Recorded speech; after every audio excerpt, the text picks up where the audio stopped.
The presenting sponsor of today's episode is By Night Studios. Prowl New Orleans' French Quarter as a vampire during Saturnalia, an immersive experience produced by By Night Studios in partnership with our dear friends Reverie Studios. They're turning the entire French Quarter into your event space with multiple venues and even an in-character second line. Plus, I was on the writing team for it, so go to vampirelarp.com and get 10% off using code PORTSAGA10 and treat yourself to the quintessential vampire experience. The following episode contains adult content, violence, and explicit language. Listener discretion is advised. Vampire the Masquerade, Port Saga, Episode 13. Debts Come Due. You might be asking yourself, what exactly is a primogen?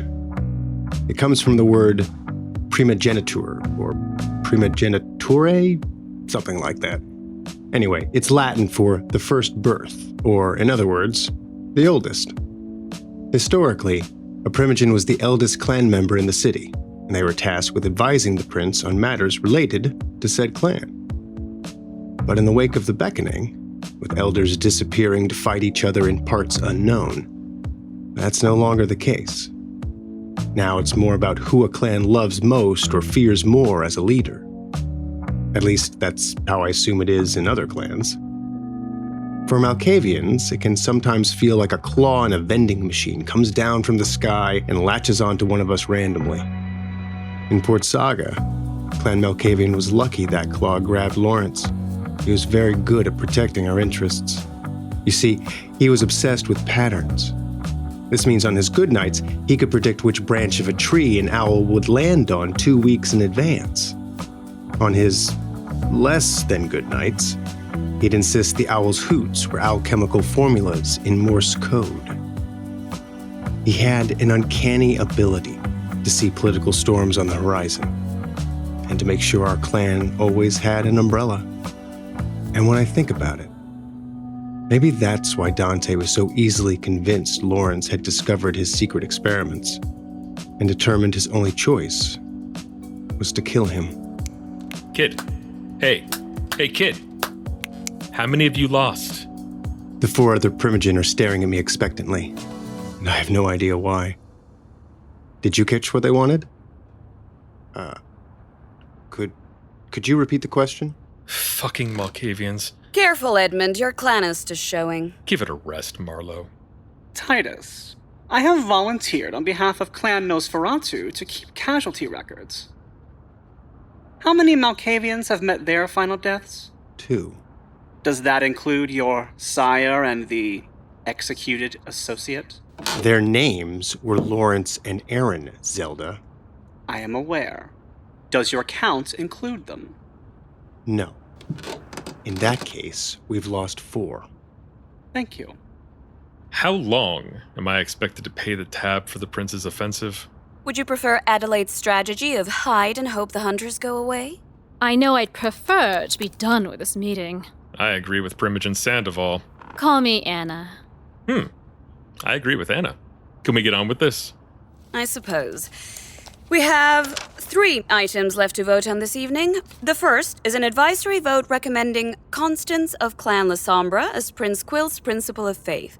Those in favor of Constance in this role say aye. Clan Nosferatu votes aye. Clan Malkavian also votes aye. Being new to Port Saga and unfamiliar with Constance, Clan Shamir abstains. Thank you, Anna. Edmund? Clan Ventru votes aye.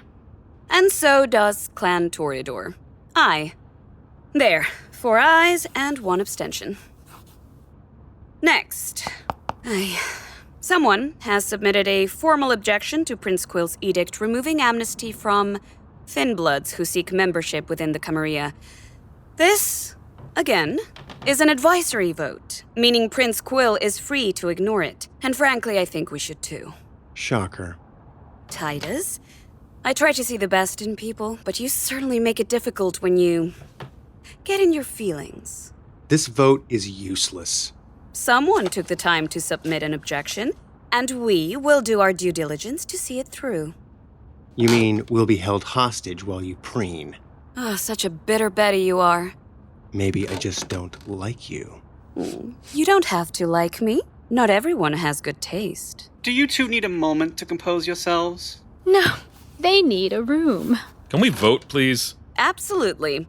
Clan Toreador votes aye.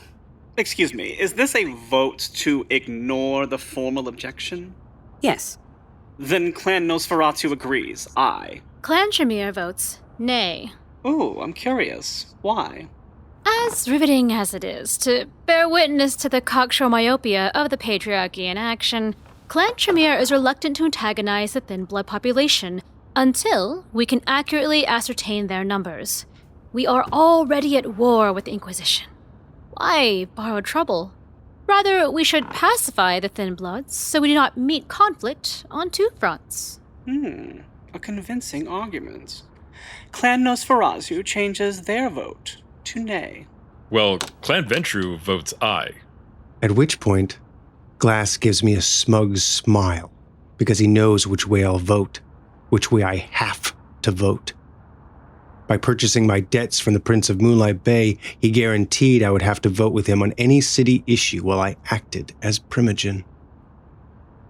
Clan Malkavian votes aye. Excellent. And lastly, in light of the influx of Toreador to Port Saga in support of Prince Quill's reign and the diminished population of Clan Malkavian, we suggest the Malkavians gift a portion of their feeding territory to Clan Toreador, specifically, Victory Beach from the pier in the north to the lighthouse in the south. Are you fucking serious? All those in favor say aye. I'll go first. Aye. Clan Nosferatu votes nay. As do the Tremere. Nay. Primogen Glass? Aw, kid. What a night for Ezra to play hooky. Clan Ventru votes aye. All I want to do is leap across the table and fire 6 rounds down his throat. Clan Malkavian votes aye. 3 ayes, 2 nays. Clan Toreador accepts this generous gift of tribute from Clan Malkavian. Yes, Mr. Reed. Where is Ezra? Elsewhere. Are we done? I have somewhere to be. I believe that's it. Good work, everyone. See you in a month. Hey, Edmund. Edmund!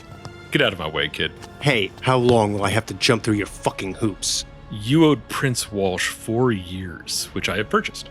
So, unless you want me to have Craven declare you a boon breaker, you will do exactly what I say, when I say it, for the next 4 years. I'm not some goddamn errand boy. You need me. Do I? Adelaide Hale is in danger. So? I need to get her a message.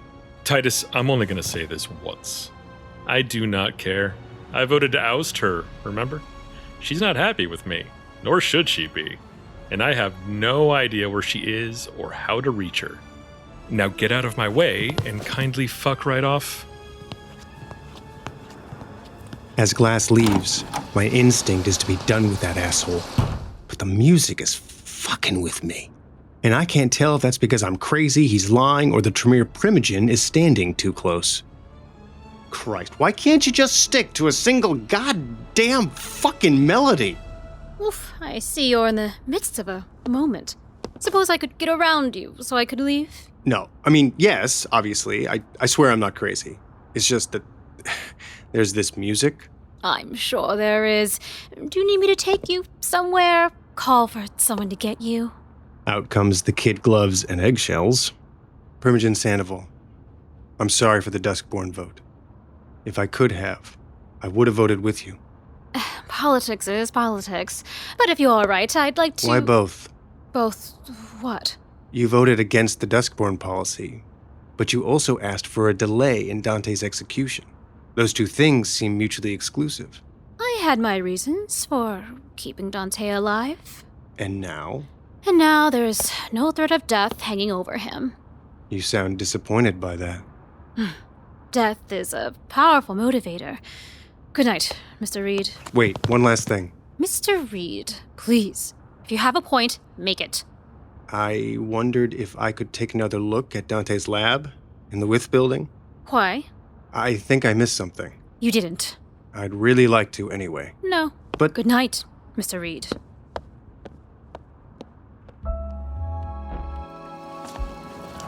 walking home, I pull my coat tight to shield me from the late-night chill coming off the Atlantic.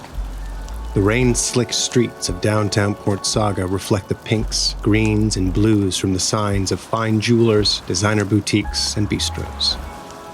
But I walk on the other side of the street, the side with pawnbrokers, washaterias, and payday loan shops. I pass hookers and the homeless, each of which makes for pretty unappetizing prey. Not because I think I'm better than them. I'm not. I just can't bring myself to feed on people already picked clean by the dual vultures of corporatism and big pharma. So, despite the fact that hunger tugs at the back of my throat, I keep walking, pretending for a moment to be just a lonely guy who never lived up to his potential. And that's when I hear it. A white van pulls in beside me as 4 men jump out, grab me, put a bag over my head, and dump me in the back, face first. As the van bucks into motion, I feel a knee in my back as they chain my hands together behind me. I don't fight it. I lay there, taking in what information I can as we weave in and out of heavy traffic. I smell expensive cologne covering up day-old cigarette smoke, and taste blood leaking from a cut on the inside of my cheek. Eventually, I feel the slight lift of a sharp downhill and hear the concrete echo of a parking garage. The van stops hard, and the back doors open. 2 sets of hands take me by the arms to get me on my feet. Once I'm out of the van, it takes off, and I'm marched into what I can only assume is some sort of freight elevator. The cage closes, and we descend into the earth. When the bag comes off my head, I'm standing in a corporate boardroom at the end of a long table, made from a solid slab of black granite with gold and white veins. Around the table sit half a dozen kindred dressed like they just came from a CEO's funeral. Sharp-tailored suits and pocket squares, pencil skirts and stilettos. It doesn't take seeing Glass and Craven among the group to know that I have a half-dozen pairs of Ventru eyes staring at me. And at the other end of the table, seated at its head, is Adelaide Hale. You needed to get a message to me? Yeah, sorry, I didn't know we'd have an audience, and I'm a little caught off guard. Primogen Glass said he had no idea where you were. He lied. Of course. Craven? Good evening, Mr. Reed. I take it you're their man on the inside. Maybe yes, maybe no. Forgive me, but I thought you all hated each other. Yeah, we do. But unlike a bunch of fucking lunatics getting together to slap each other with fish, we know how to keep our shit together for the clan's benefit. Mr. Reed, you told Primogen Glass that I was in danger and you needed to get a message to me. You have our complete and undivided attention. Right. Quill wants me to bring you in. Why? I guess so he can kill you. Obviously. But why you? I guess so he can get you to kill me. If I could interject, Adelaide. Go ahead. What's your angle, kid? Why did you want to warn her? Because Quill had Lawrence killed. And? And, I don't know. You don't know? You don't know. So let me get this straight. She executes your friend, has the Banu Hakim chop her fucking head off in front of everyone, charges you 2 major boons for the pleasure of staying in her city, and then locks you up for being a dumb shit after you took a run at Glass over here. And now what? You just forgive her? Water under the bridge? Well, no. Which brings me back to my original question. Why her? Why now? And what are you getting out of this? Because, I don't know. I don't want to be used, and I don't want to get killed? You thought you'd come clean to save your skin. Sure, and I thought you might be interested in returning Hale to her praxis. There it is. You wanted to use your nugget of information to convince us to get rid of Prince Quill for you. Look at those baby vampire teeth grow. Adorable. We were aware that Quill wanted me dead, and we were already aware that he had conscripted you to aid him. How do you know? It's still my yacht, Mr. Reed. But I'm glad you said something to Primogen Glass. It saved us from killing you. Oh, I appreciate that. Is that all you wanted? To warn me? And I thought you might be open to teaming up to take down Quill. Us team up with you? Yeah, something like that. Kid. Can you stop with the kid already? Kid, the only thing you can do to help us against Quill is to stay out of the way. Leave it to the professionals. We have things well in hand, Mr. Reed. Your assistance is appreciated, but not required. I've got a problem with that. Do you? The prestation I owe you. Tonight, at the Primogen meeting, I believe Primogen Glass took inappropriate advantage of the situation. Inappropriate? Excessive. Excessive? It's one thing to make my life difficult, but tonight, you stole from my entire clan. Edmund, please explain. At the Primogen meeting, Marlowe proposed transferring a substantial portion of the Malkavian feeding territory to the Toreador, and I saw an opportunity. I could have voted with the other council members, but decided it profited us more for the Toreador to believe Quill has the upper hand. But at the expense of my clan. Madam Hale. She took the beach from the pier to the lighthouse. The pier, specifically, is one of the few areas in the city more tolerant to, let's say, the feeding habits of colorful characters. Everyone at this table knows my clan can be highly unpredictable. There is no concern more chilling to a table full of Ventru than the idea of a bunch of Malkavians going off script. Perhaps there is something you can do for us. Craven, do you have another candidate for removing the Rook? I do not. What if that candidate was Mr. Reed? I don't hate the idea. What are we talking about? To strike at Quill, Archon Locke must be removed from the board. I'm sorry, you want me to kill an Archon? Yes. How in the hell am I supposed to do that? How am I even supposed to find him? Ruth? To my surprise, the messenger from Grand Courier Service walks in with a glass of blood and sets it in front of Adelaide. I believe you've met Ruth. Hey, Splash House. Wait, you're her ghoul? Have you worked for Hale this whole time? From the beginning. Clever. Archon Locke uses Grand Courier to set up meetings with other kindred in the city. The next time he comes in, I can inform you of the location. This is fucking suicide. Mr. Reed, do this, and I will consider your debts to the Ventru of Port Saga paid in full. The 2 major I hold over you, and the years you owe Primogen Glass. We're not even going to negotiate this a little bit.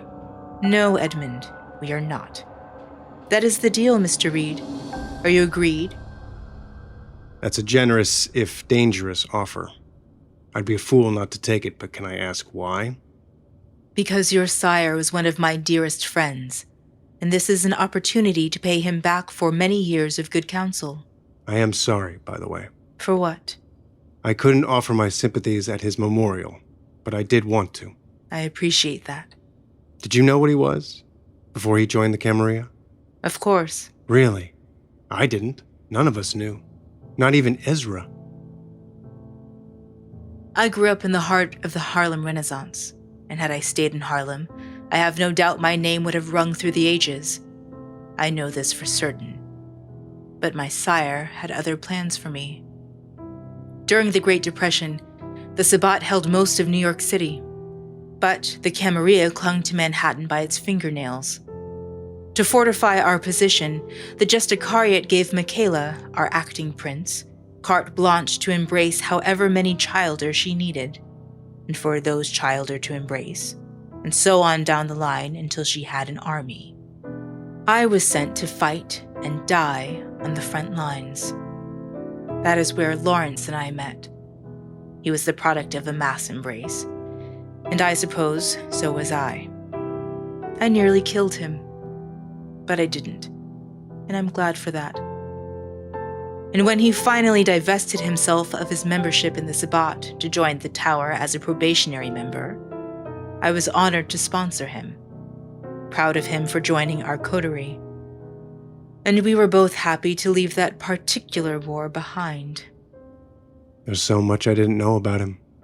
So much I missed out on because of my fear and pride. So, will you be the knight that captures Alexander's Rook? I will. We look forward to your success. Ruth, if you would return Mr. Reed to where we found him. Of course. Ruth walks over to me and removes a thick black hood from her shoulder bag. You can wear this, or we can have someone rip the experience from your mind. Your choice. I'll take the hood. A couple of nights later, I head to Moon and Mirror, a fortune-telling parlor. In the window, a neon, all-seeing eye flashes yellow and blue in syncopation with the pink crescent moon and stars that surround it. I'm late for my appointment.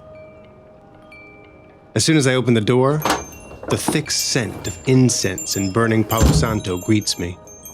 Inside, a round table takes up most of the floor space of the tiny shop. On it is a display of pillar candles, crystals, herbs, and charms for sale. There are 5 other Malkavians in the city, aside from Ezra and me. One works at a mortuary, another is a shrink, there's 2 others who don't come out much. But then there's Oscar, tarot card reader and psychic medium. While he does have the occasional mystical premonition, he's mostly a fraud with an impressive knack for background research. Hey, Oscar! Oscar steps out of a curtained alcove with his arm around a lovely, if cheerless, woman. She wipes at her tear-stained cheeks and smudged mascara as he walks her to the cash register.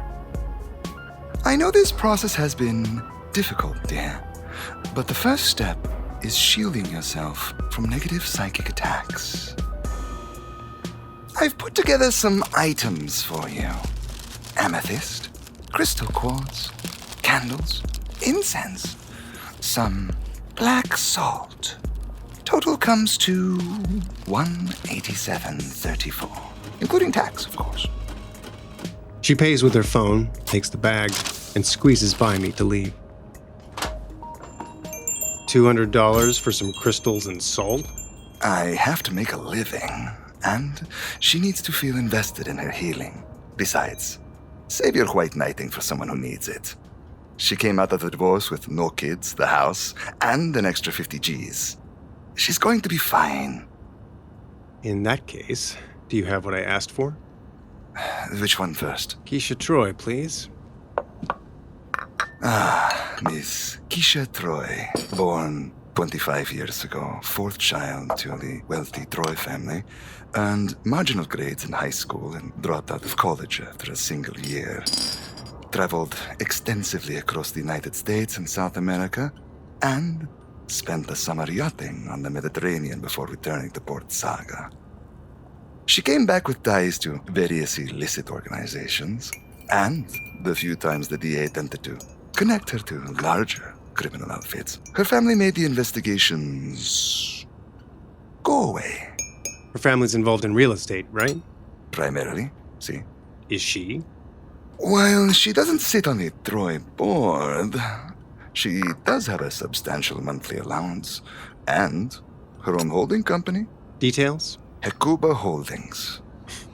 Subtle. It's maintained by a small but reputable firm focused on real estate revitalization. What properties does she own? The Port Saga Aquarium, such as this. A downtown bodega, a garage on Oceanside, a small motel called the Seashore Inn, also on Oceanside. Her family thinks she's still alive? I'd assume so. Any idea how long she's been a Duskborn, or who made her? Nada. Though, it can't have been more than a handful of years. My money is on whatever ended her Mediterranean escapade. All right. What's behind door number 2? Información de Arcan Coleman Lock was harder to get. And, quite frankly, exists much more in the realm of conjecture and second-hand accounts. I don't have his real name, or many hard facts.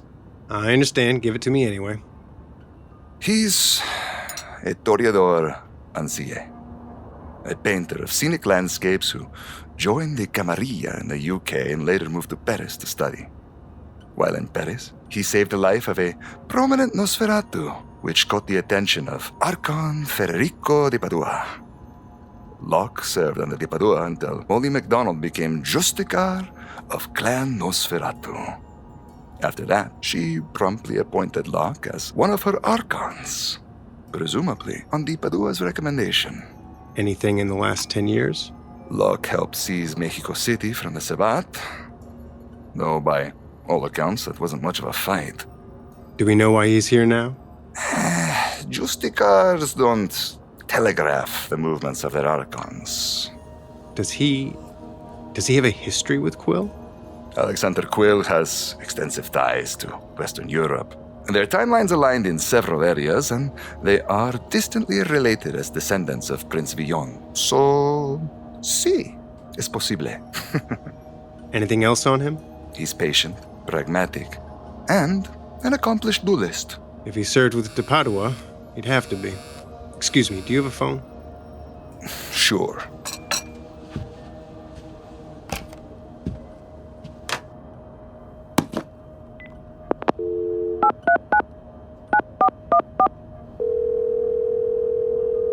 You have one new message at 11:02 p.m.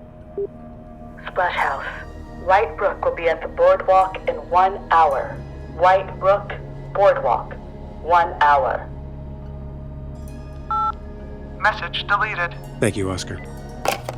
Can I interest you in a few moonstones before you go? Do you have anything for luck? Because I need all I can get.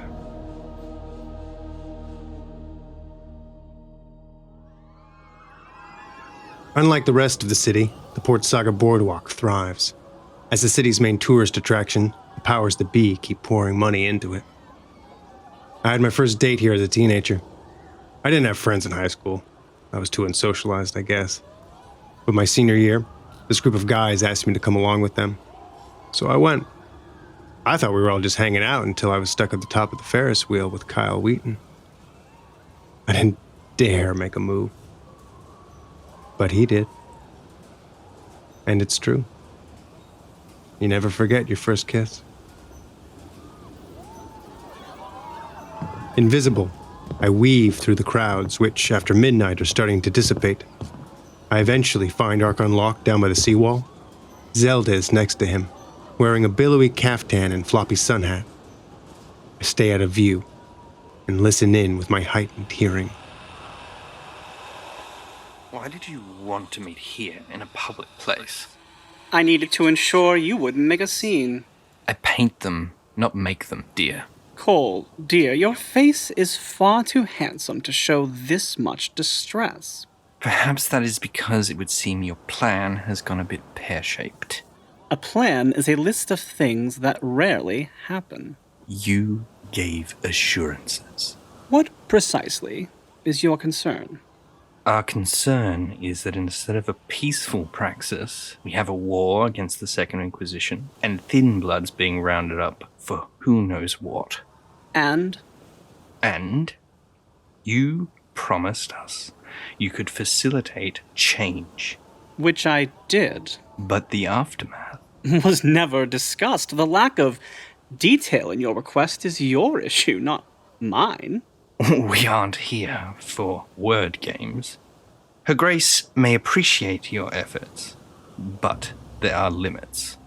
When the Prince declares open war on the Inquisition, this attracts attention. When the Prince imprisons thin bloods, including those who have accepted the brand, this also attracts attention. Attention leads to action, and actions lead to revolts that jeopardize our entire bloody agenda. Alexander is an elder. No one has the strength to remove him, not politically and not physically. No one on their own, perhaps, but together. All you need from him is a single vote at conclave. He can survive that long.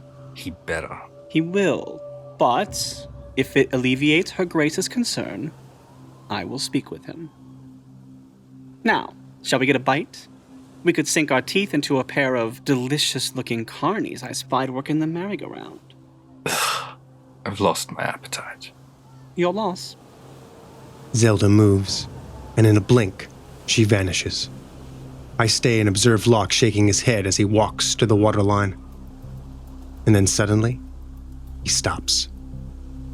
He stares into the midnight horizon, losing himself in the moon's glow as the Atlantic's white foam waves roll into shore. Quietly and carefully, I step behind him, still hidden in my obfuscation. At this range, I can't miss. 2 shots, maybe 3 with my Dragon's Breath rounds. And then it's done. I'm free. Whew. I take a long, unnecessary breath, aim my gun at the back of the Archon's head, and pull back the hammer.